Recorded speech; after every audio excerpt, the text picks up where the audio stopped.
Hello everyone, this is GS Bajaj, a representative of Shijoti Educational Group. I hope you all are doing very well. Today we are going to continue chapter 7 alternating current. In this video I will try to cover resonance, power in AC circuit, LC oscillations and transformer. We are going to continue resonance condition for a series LCR circuit. Let's see first phasor diagram of series LCR circuit. This is the phasor diagram which we have discussed in the previous video. Suppose current यहाँ पे है, जहाँ पे current होगा उसी phase में क्या होगा ER, उसके 90 डिग्री पे क्या होगा EL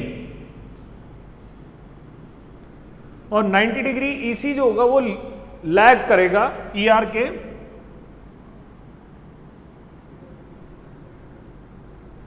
now what is resonance condition. Resonance condition क्या है? अगर हम इस फेसर डायग्राम को अगर हम प्योरली रेजिस्टिव बना दें तो उसे हम बोलेंगे रेजोनेंस कंडीशन। प्योरली रेजिस्टिव बनाने के लिए आपको EL और EC के इक्वल करना होगा। If you want to be that circuit should be resistive तो आपको EL और EC क्या करना होगा equal. So this is the resonance condition, EL is equals to EC.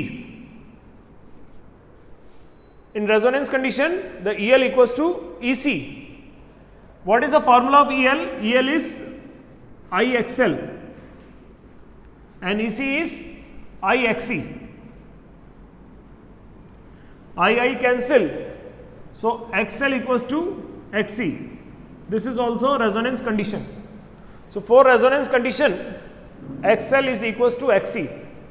अब XL का फॉर्मूला क्या होता है? XL का फॉर्मूला होता है ओमेगा L और XC का formula 1 upon omega C।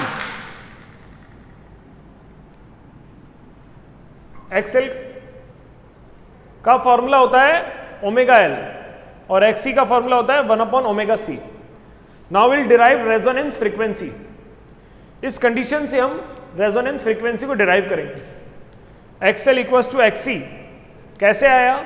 For resonance condition the circuit will be purely resistive और प्योरली रेजिस्टिव कब होगा? जब EL और EC इक्वल हो। रेजोनेंस कंडीशन के लिए दोनों के बीच में फेज डिफरेंस 180 डिग्री का होना चाहिए। ये ध्यान रखें आप, रेजोनेंस कंडीशन में EL और EC के बीच में फेज डिफरेंस कितना होगा 180 डिग्री। तो रेजोनेंस कंडीशन क्या होगी? EL equals to EC। EL की जगह हम क्या लिखेंगे? IXL। EC की जगह हम क्या लिखेंगे? IXC। तो XL equals to XC। Now we are to derive the resonance frequency. Resonance frequency derive करने के लिए XL equals to omega L, XC equals to 1 upon omega C। Now what is the value of omega? Omega is 2 pi f। Omega is 2 pi f, so it will be 2 pi fl. Omega again 2 pi f.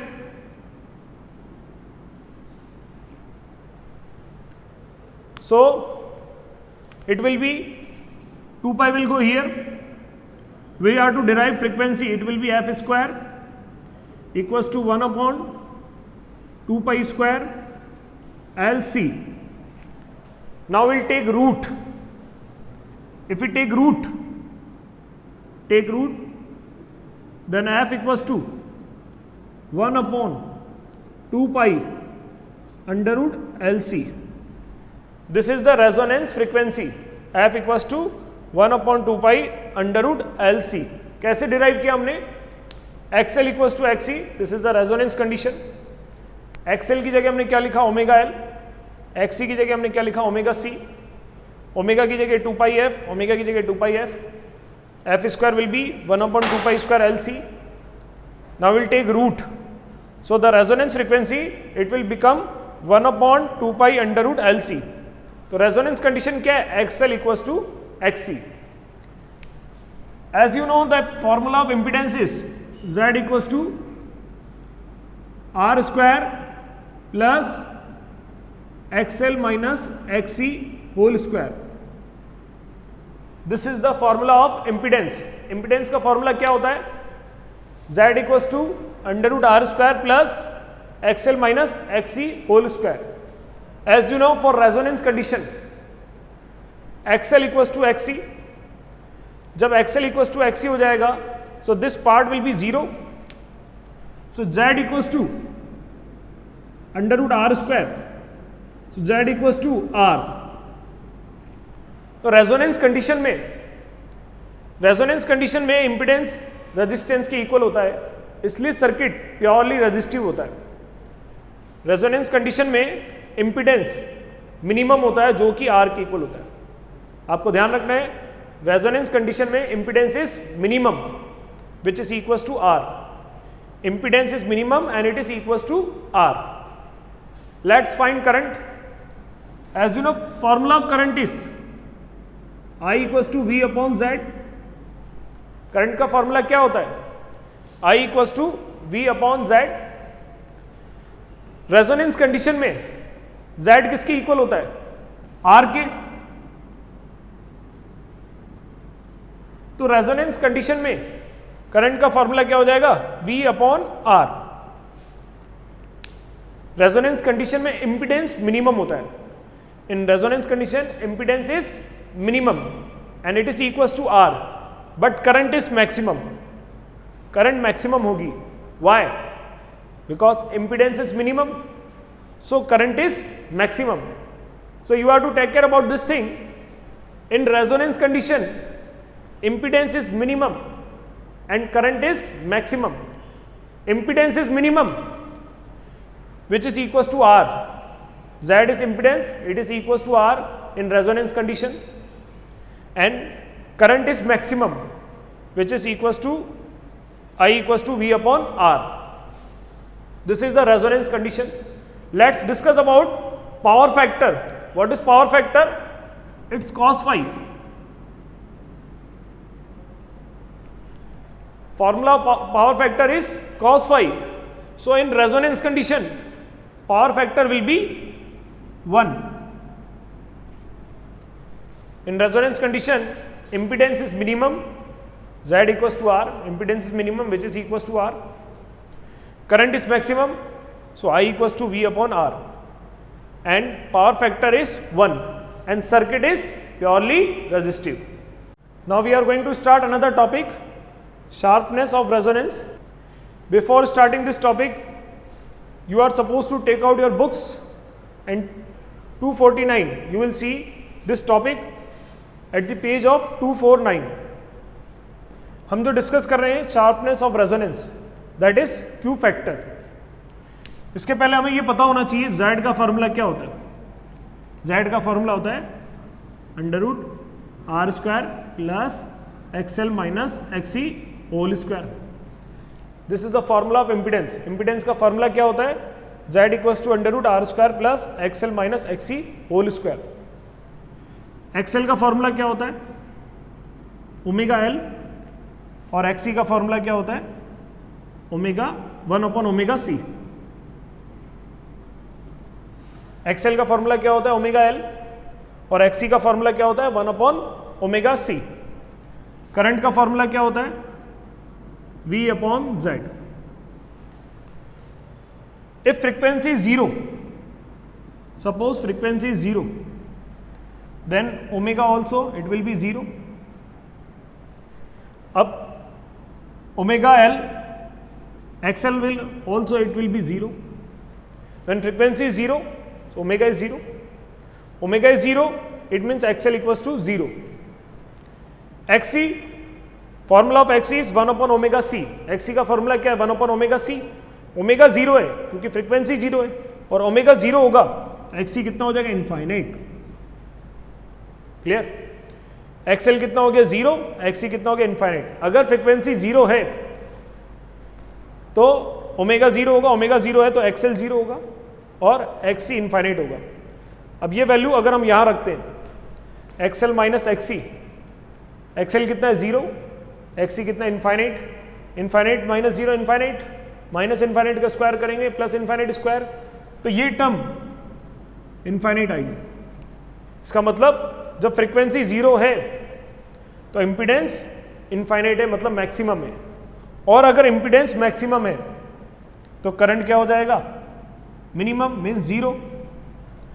तो देखिए frequency 0 है तो omega 0 होगा, frequency 0 है omega 0 होगा, XL 0 होगा, XC infinite होगा, XC infinite है तो जेड इनफाइनाइट होगा, और जेड इनफाइनाइट है तो करंट कितना होगा? 0, क्योंकि करंट का फॉर्मूला क्या है? V/Z। तो करंट 0 हो जाएगा। अगर फ्रीक्वेंसी 0 है तो करंट क्या हो जाएगा? 0। Let's see the graph between current and angular frequency omega. Current इधर, ओमेगा। अगर फ्रीक्वेंसी 0 है तो करंट लगभग 0 के इक्वल है। देख सकते हैं स्टार्टिंग में देखिए आप, करंट फ्रीक्वेंसी अगर 0 है तो करंट भी लगभग 0 के इक्वल है। अब जैसे जैसे फ्रीक्वेंसी बढ़ती जाती है तो करंट इंक्रीज होता है। अब हम देखेंगे कि जैसे जैसे फ्रीक्वेंसी बढ़ेगी करंट इंक्रीज क्यों होता है। फर्स्ट केस हमने डिस्कस कर लिया फ्रीक्वेंसी 0। अब हम फ्रीक्वेंसी को इंक्रीज कर रहे हैं। फ्रीक्वेंसी को अगर हम इंक्रीज करेंगे, एक्सएल इंक्रीज होगा, एक्सएल इंक्रीज होगा, लेकिन एक्सी डिक्रीज होगा। फ्रीक्वेंसी को बढ़ाएंगे, एक्सएल का फॉर्मूला क्या? Omega L. फ्रीक्वेंसी को बढ़ाएंगे, ओमेगा बढ़ेगा तो एक्सएल भी बढ़ेगा, एक्सी क्या हो जाएगा? कम। तो जब ये वैल्यू हम यहां रखेंगे तो एक्सएल माइनस एक्सी की वैल्यू कम हो जाएगी, क्योंकि डिफरेंस कम हो जाएगा।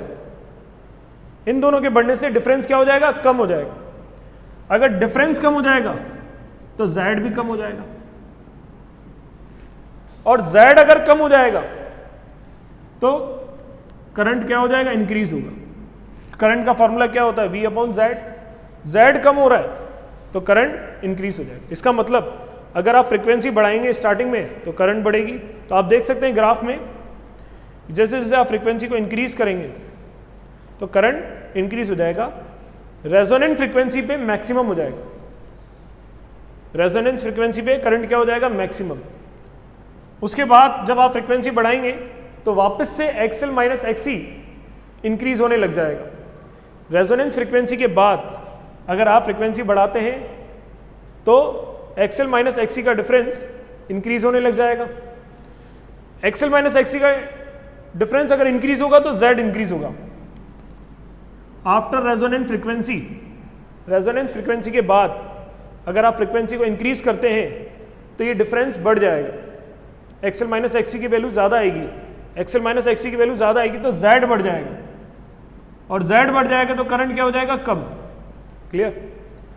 अब suppose XL equals to XC है, Z इक्वल्स टू R।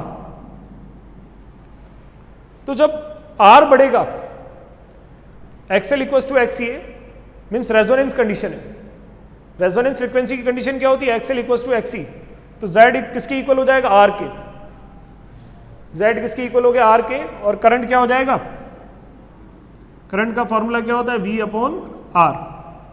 तो देखिए अगर R की वैल्यू बढ़ेगी, यहां से देखिए आप I इक्वल्स टू V/R, अगर R की वैल्यू बढ़ेगी तो करंट क्या हो जाएगा? कम। तो आप इस ग्राफ में देख सकते हैं जो शार्पनेस है ये, अगर रजिस्टेंस ज़्यादा है तो करंट की पीक वैल्यू क्या हो गई? कम हो गई। अगर रजिस्टेंस कम है तो करंट की पीक वैल्यू क्या हो जाएगी? ज़्यादा हो जाएगी। कैसे होगी? एक बार वापस से देखना। रेजोनेंस कंडीशन में XL equals to XC, Z equals to कितना होगा? R। I का फॉर्मूला क्या होता है? V/R। इसका मतलब अगर R ज़्यादा है तो करंट क्या हो जाएगा? कम। तो आप देखिए अगर R ज़्यादा है तो पीक वैल्यू क्या हो गई? कम। तो this is sharpness of resonance Q factor.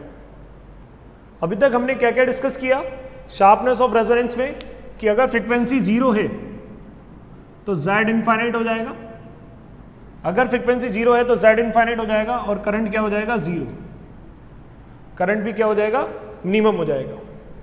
फिर फ्रीक्वेंसी आप इंक्रीज करोगे तो Z के फॉर्मूले एक्सएल माइनस एक्सी होता है, और एक्सएल माइनस एक्सी के फॉर्मूले का डिफरेंस जो है वो कम हो जाएगा, और एक्सएल माइनस एक्सी का डिफरेंस कम हो जाएगा तो Z कम हो जाएगा। Z कम हो जाएगा तो करंट इंक्रीज हो जाएगा। स्टार्टिंग में फ्रीक्वेंसी 0 है, इम्पिडेंस इनफाइनाइट है, इम्पिडेंस मैक्सिमम है, करंट क्या हो जाएगा मिनिमम। अगर फ्रीक्वेंसी 0 है, फ्रीक्वेंसी को बढ़ाओगे इंक्रीज करोगे तो Z क्या हो जाएगा कम, और Z कम हो जाएगा तो करंट क्या हो जाएगा इंक्रीज। रेजोनेंस फ्रीक्वेंसी पे FR पे omega R, resonance frequency omega R पे Z किसके इक्वल हो जाएगा R के। इम्पिडेंस जब R के इक्वल होता है तो करंट मैक्सिमम होता है, तो I इक्वल टू कितना हो जाएगा V/R। मीन्स रेजोनेंस फ्रीक्वेंसी पे करंट क्या होगा मैक्सिमम होगा, करंट इक्वल टू V/R। तो ये देखिए आप resonance condition omega R, resonance frequency पे पीक वैल्यू क्या हो जाएगी मैक्सिमम, करंट क्या हो जाएगा मैक्सिमम हो जाएगा कब रेजोनेंस फ्रीक्वेंसी पे। तो अब आप ये देखिए कि अगर R बढ़ाते हैं, R को इंक्रीज करते हैं तो करंट क्या हो जाएगा डिक्रीज। इसका मतलब आप ग्राफ में देख सकते हैं, अगर रेजिस्टेंस ज़्यादा है तो करंट की पीक वैल्यू कम हो जाएगी, अगर हाई रेजिस्टेंस है तो करंट की पीक वैल्यू कम हो गई, अगर लो रेजिस्टेंस है तो करंट की पीक वैल्यू ज़्यादा हो जाएगी। Sharpness of resonance, it is measured by the coefficient Q factor. Sharpness of resonance, it is measured by the coefficient Q factor. So Q factor, it is used to measure the sharpness of resonance. तो Q factor का formula क्या है, तो formula is resonance frequency upon bandwidth. The formula of Q factor is resonant frequency upon bandwidth. resonant frequency कितनी है omega R, जिस पे current maximum होता है, तो रेजोनेंट फ्रीक्वेंसी की जगह हम क्या लिख देंगे omega R। So Q equals to omega R। Now let me explain bandwidth. Bandwidth क्या होता है, it is the difference between omega 2 and omega 1।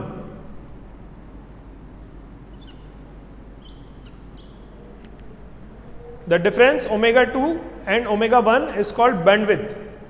Now what are the omega 2 and omega 1? Omega 2 and omega 1 are the frequencies at which current becomes 1 upon root 2 times to the maximum value. जैसे omega 1 है, omega 1 क्या है, जब current maximum value का 1 upon root 2 times हो जाए। Similarly omega 2 क्या है, जब करंट क्या हो जाए मैक्सिमम वैल्यू का 1 अपॉन रूट 2 टाइम्स हो जाए। ये देख सकते हैं आप, सपोज यहां पे करंट कितना है I not upon root 2, so this will be omega 1। here also current will become 1 upon root 2 times to the maximum value. So bandwidth is omega 2 minus omega 1.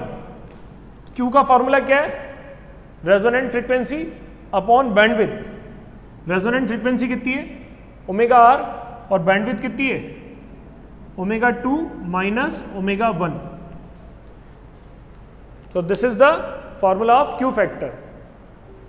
Now we are going to discuss another topic, power in an AC circuit. We are going to discuss power in an AC circuit. It is on the page number 252. So take out your NCERT books, see the page number 252. We have to derive the expression of power. As you know, the EMF is given by E naught sin omega t. EMF का formula क्या होता है, E naught sin omega t.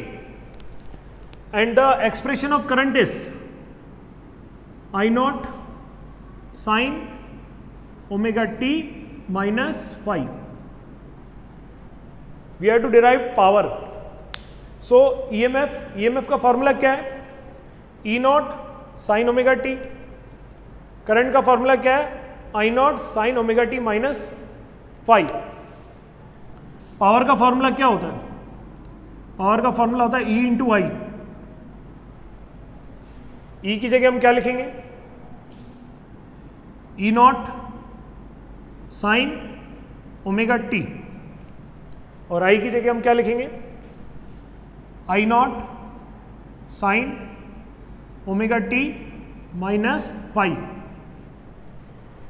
EMF का expression E naught sine omega T, current का expression I naught sine omega T minus five. For getting power equals to E into I, value of E is E naught sine omega T and I is I naught sine omega T minus five. अब हम क्या करेंगे, ई naught I naught को अलग कर लेंगे, 2 से ऊपर और 2 से नीचे मल्टीप्लाई करेंगे, 2 in numerator as well as 2 in denominator. तो ये बन जाएगा 2 sine omega T sine omega T minus five. Power का फॉर्मूला था ई इंटू आई, ई का एक्सप्रेशन रखा हमने, आई का एक्सप्रेशन रखा, ई नोट आई नोट को अलग कर लिया, न्यूमरेटर और डेनोमिनेटर में 2 से मल्टीप्लाई किया, तो यहाँ पे 2 साइन ए साइन बी का फॉर्मूला बन गया। और 2 साइन ए साइन बी का फॉर्मूला क्या होता है, 2 sine A sine B is equal to cos A minus B minus cos A plus B. This is the formula of 2 sine A sine B. 2 sine A sine B का formula क्या होता है, cos A minus B minus cos A plus B. ए की जगह हम किसको लेंगे, omega T को, और बी की जगह हम किसको लेंगे, ओमेगा टी माइनस फाइव। ए की जगह किसको लेंगे, ओमेगा टी, और बी की जगह किसको लेंगे, omega T minus five.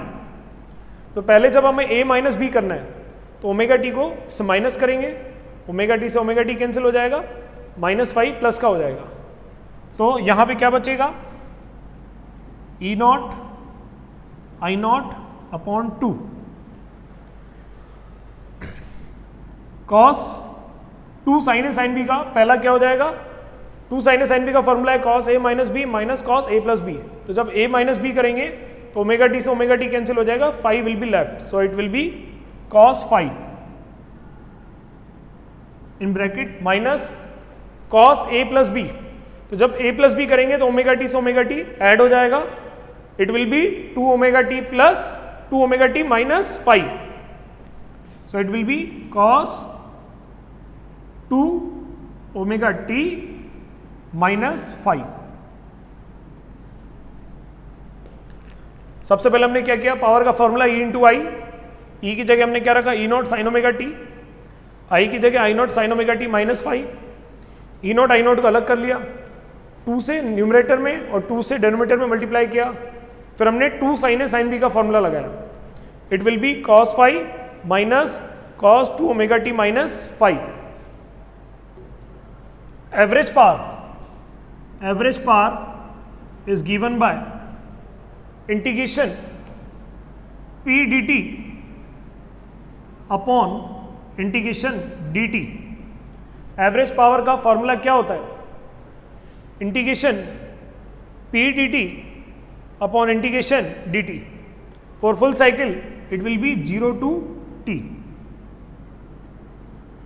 Average power का फॉर्मूला क्या होता है, integration p dt limits 0 to t upon integration dt limits 0 to t।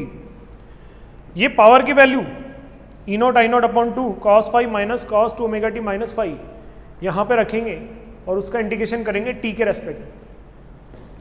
So E naught I naught upon 2 and cos 5 they are constant. तो E naught I naught upon 2 cos 5 का जब हम integration करेंगे first term का, so this are the constants.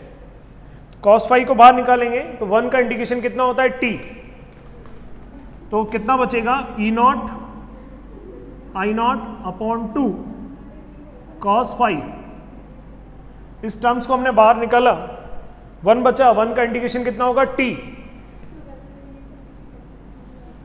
और integration dt करेंगे, इसका integration भी कितना होगा t।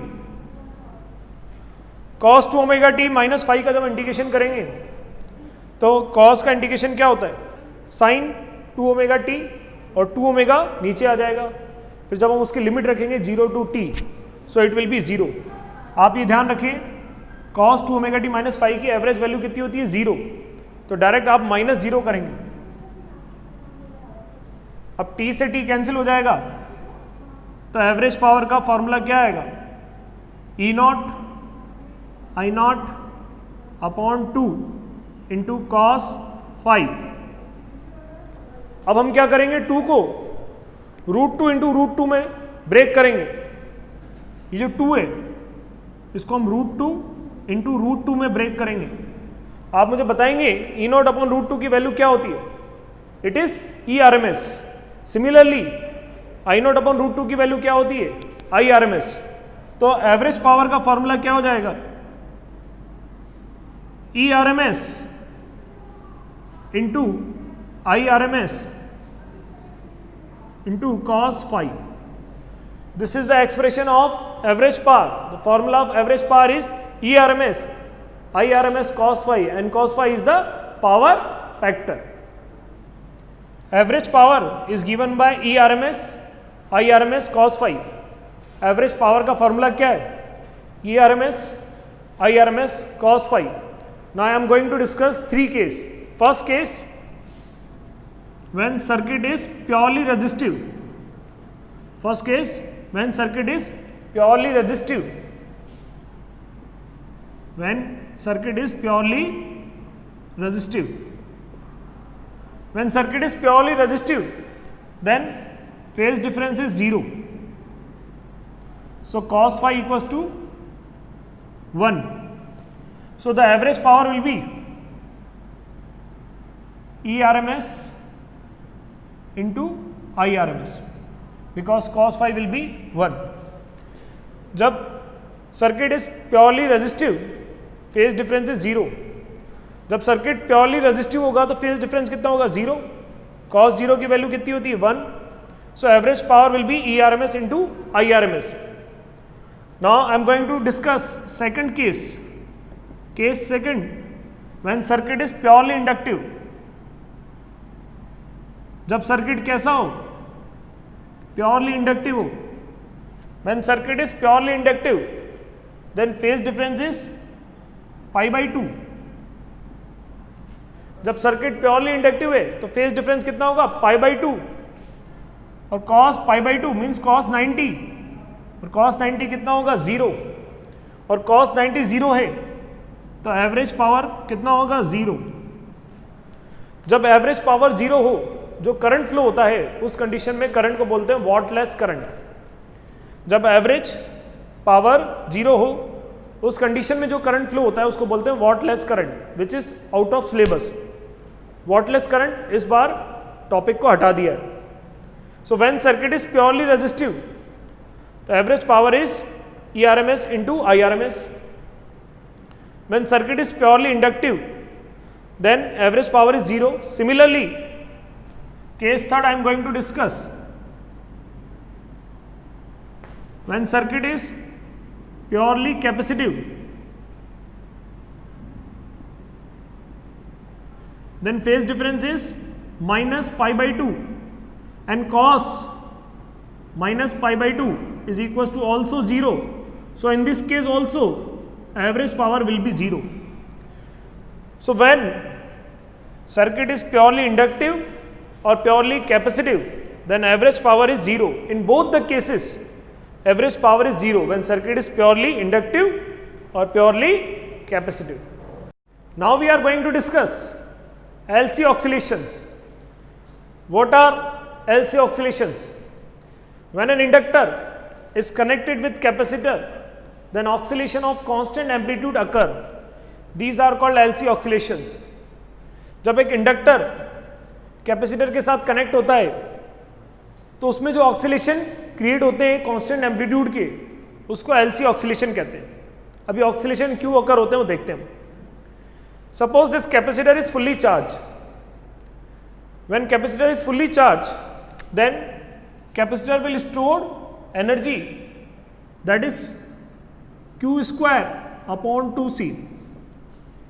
जब कैपेसिटर फुल्ली चार्ज है, जब करंट फ्लो नहीं हो रहा, कैपेसिटर फुल्ली चार्ज है, तो एनर्जी कितनी स्टोर होगी कैपेसिटर में, Q² upon 2C, that is electrical energy. When capacitor start discharging, then I current will flow.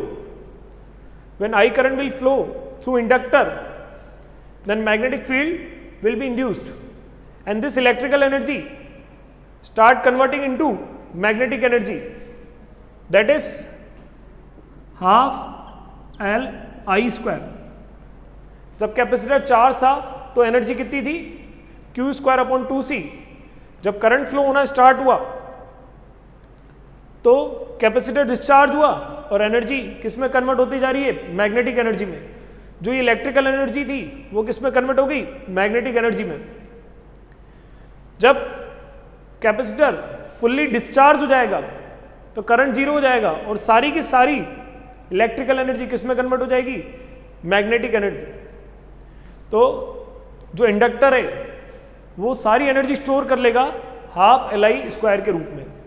जब कैपेसिटर फुल्ली डिस्चार्ज हो जाएगा तो एनर्जी स्टोर कर लेगा इंडक्टर. उसके बाद जो मैग्नेटिक एनर्जी है इंडक्टर के अंदर, उससे वो कैपेसिटर को दोबारा charge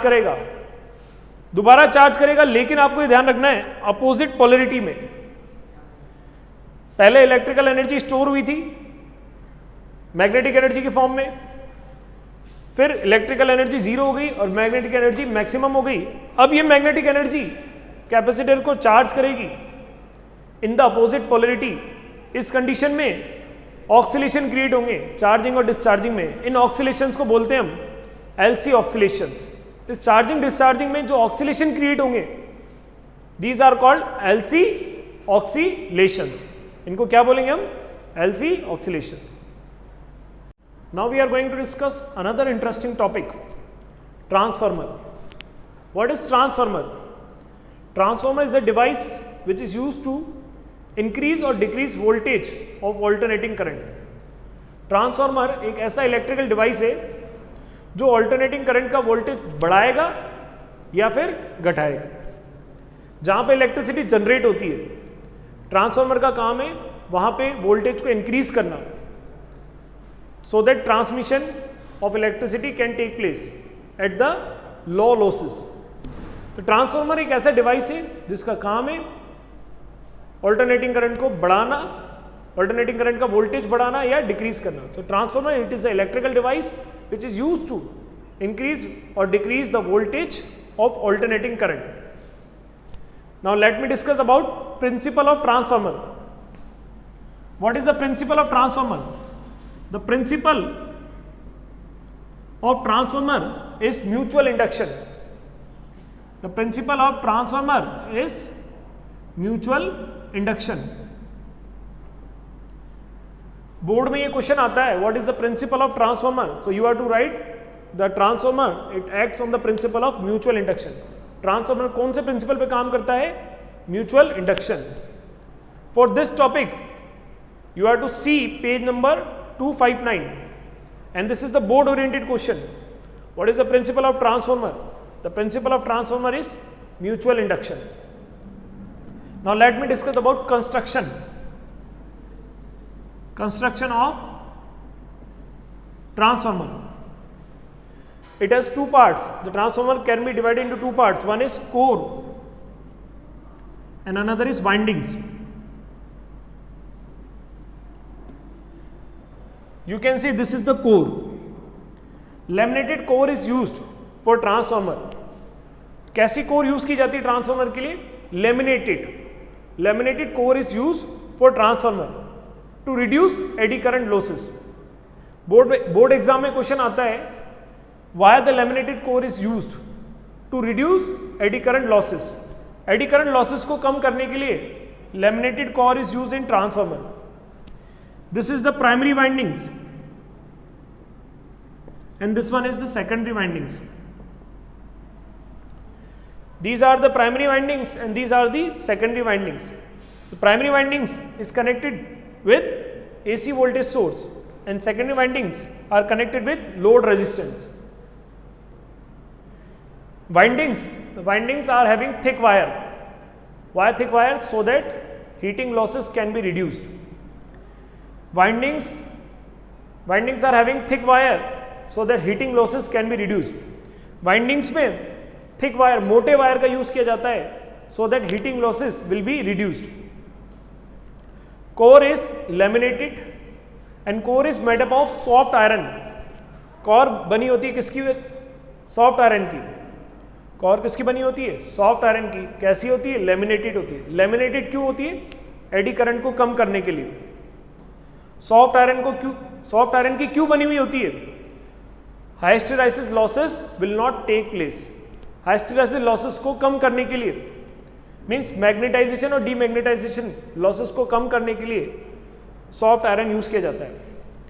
windings thick copper wire की होती है। तो primary windings they are connected with AC voltage source and secondary windings they are connected with load resistance. Now I am going to discuss the working of transformer. As I have told earlier that it acts on the principle of mutual induction. So let's understand the working of transformer. When an AC source is connected with primary windings, then alternating current start flowing. When current flows through the primary winding, then it produces magnetic flux. जब primary winding में से current flow होगा, so it produces magnetic flux.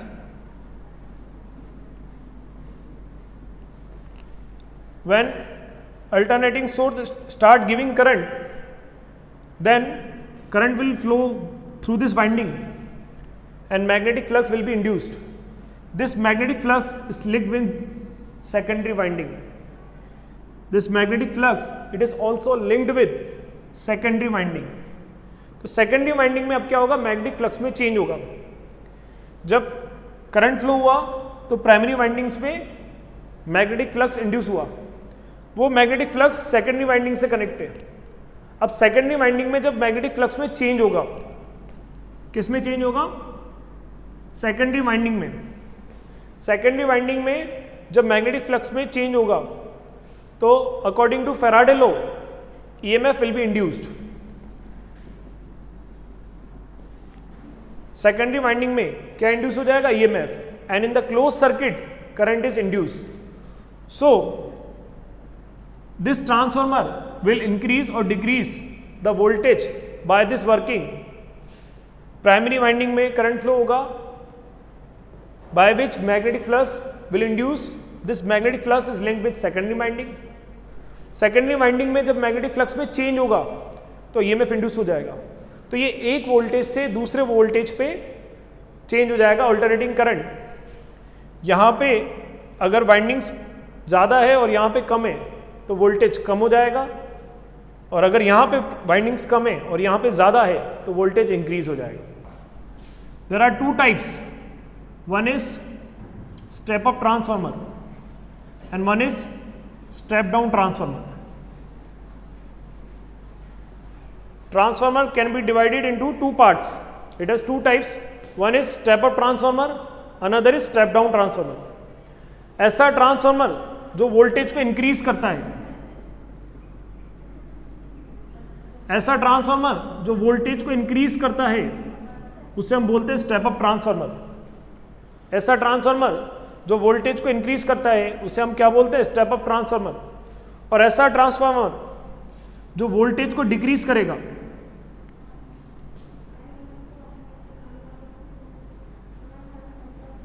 ऐसा transformer जो voltage को decrease करेगा उसे हम क्या बोलेंगे? Step down transformer.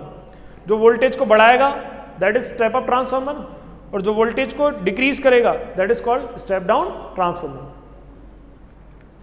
Step up transformer का सिंबल देखिएगा, ये प्राइमरी वाइंडिंग से,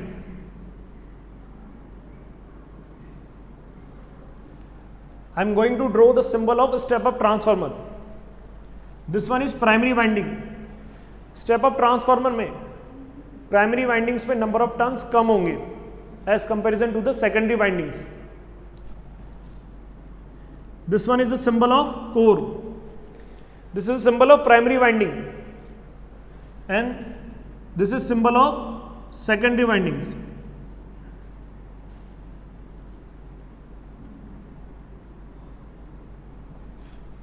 स्टेप अप ट्रांसफार्मर का काम क्या है? वोल्टेज को इंक्रीज करना। तो स्टेप अप ट्रांसफार्मर में प्राइमरी टर्न्स कम होंगे, सेकेंडरी टर्न्स ज्यादा होंगे। These are the number of primary turns and these are the number of secondary turns. In step up transformer secondary में टर्न्स ज़्यादा होंगे as comparison to the primary में. So this is the symbol of step up transformer. Step down transformer. Step down transformer का काम क्या है? Voltage को decrease करना. तो इसमें प्राइमरी टर्न्स ज़्यादा होंगे. स्टेप डाउन ट्रांसफॉर्मर में प्राइमरी में टर्न्स ज़्यादा होंगे और सेकेंडरी में टर्न्स कम होंगे.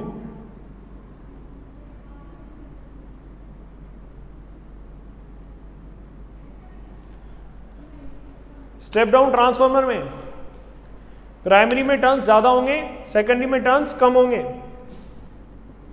NP it is the number of turns in primary. NS it is the number of turns in secondary. Step down transformer है तो प्राइमरी में टर्न्स ज़्यादा होंगे as comparison to the secondary. जब हम आई करंट फ्लो कराएंगे यहाँ पे, तो यहाँ पे जो EMF इंड्यूस होगा वो कितना होगा? EP. और यहाँ पे मान लीजिए EMF कितना है? EP. EMF in primary coil, that is equals to minus NP d phi upon dt. EP का फॉर्मूला क्या होगा? Minus NP d phi upon dt. अगर कोई लॉस नहीं हो रहा है तो जितना भी फ्लक्स, मैग्नेटिक फ्लक्स यहाँ पे इंड्यूस होगा वो सारा फ्लक्स सेकेंडरी में चला जाएगा. तो सेकेंडरी में EMF कितना इंड्यूस होगा? ES equals to minus NS d phi upon dt. d phi upon dt is same because flux changing will be same. Now let's see the ratio. Suppose this is equation 1 and this is equation 2. So we'll divide second equation and 1. So we'll get d phi upon dt will be cancelled and we'll take ratio ES upon EP. Then d phi upon dt will be cancelled, minus minus cancelled, so it will be NS upon NP. So ES upon EP is equals to NS upon NP, and NS upon NP is called turn ratio, or you can also call transformation ratio. NS upon NP is also called turn ratio or transformation ratio. ES upon EP is equals to NS upon NP, where NS upon NP is the turn ratio or transformation ratio. If K is greater than 1, then it will increase the voltage. If K is greater than 1, then ES is greater than EP for step up transformer. This one is for step up transformer. Step up transformer के लिए K की value 1 से ज़्यादा होगी और secondary में EMF ज़्यादा होगा as comparison to the primary. For step down transformer turn ratio is less than 1. ES is less than EP for step down transformer. K greater than 1 होगा और ES greater than EP होगा for step up transformer के लिए. K less than 1 होगा, ES less than EP होगा step down transformer के लिए. Step up transformer में सेकेंडरी टर्न्स ज़्यादा होते हैं और स्टेप डाउन ट्रांसफॉर्मर में प्राइमरी टर्न्स ज़्यादा होते हैं. I am going to discuss about efficiency of transformer. Efficiency, which is denoted by eta, its formula is output power upon input power. Output power upon input power. The formula of output power is ES into IS. And the formula of input power is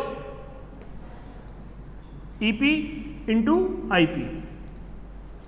This is the formula of efficiency. Formula of efficiency is output power upon input power. Output power is ES into IS and input power is EP into IP. If you want to get efficiency in percentage, then you have to multiply from 100. Then you will get efficiency in percent. Clear? So this is the formula of efficiency. Efficiency is equals to output power upon input power. Output power is ES IS. Input power is EP into IP. And for getting percentage, you have to multiply in from 100. अब मान लीजिए efficiency 100% है. Efficiency कितनी है? 100% है. तो efficiency की जगह आप क्या लिखेंगे? 1, क्योंकि अगर आप 100 लिखेंगे तो 100 से 100 कैंसिल हो जाएगा. एफिशिएंसी कितनी होगी? 1. ES upon EP into IS upon IP. अब IS अपॉन IP को हम यहाँ लेके आएंगे. So it will be IP upon IS is equals to ES upon EP, and ES upon EP is equals to NS upon NP and equals to K. It means ES upon EP किसके equal है? IP upon IS. आप देखिए यहाँ पे ES आ रहा है तो यहाँ पे IP आ रहा है. इसका मतलब अगर वोल्टेज बढ़ेगा तो करंट कम होगा और वोल्टेज अगर कम होगा तो करंट बढ़ेगा. Listen to me again. अगर वोल्टेज इंक्रीज हो रहा है तो करंट क्या हो जाएगा? डिक्रीज. और अगर वोल्टेज कम हो रहा है तो करंट क्या हो जाएगा? डिक्रीज. जैसा आप जानते हैं स्टेप अप ट्रांसफार्मर में सेकेंडरी वोल्टेज इंक्रीज होता है. स्टेप अप का काम क्या है? वोल्टेज को इंक्रीज करना. लेकिन जब ये वोल्टेज को इंक्रीज करेगा तो करंट डिक्रीज हो जाएगा. इसलिए जहां पे इलेक्ट्रिसिटी का जनरेशन होता है वहां पे वोल्टेज को इंक्रीज किया जाता है. वोल्टेज को इंक्रीज करने से करंट डिक्रीज हो जाएगा और करंट डिक्रीज हो जाएगा तो पावर लॉस कम हो जाएंगे. तो इलेक्ट्रिसिटी का ट्रांसमिशन लॉन्ग डिस्टेंस पे इजीली हो जाएगा.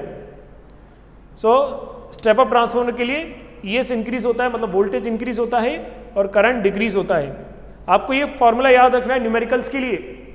ES upon EP equals to NS upon NP which is equals to K. And K is called transformation ratio. ES upon EP is equals to IP upon IS. IP is current in primary, IS is current in secondary. So this is from my side. I have completed this topic. Now you are supposed to do study more and more. If you do study more, then more perfect you become. Thank you very much. Have a wonderful day.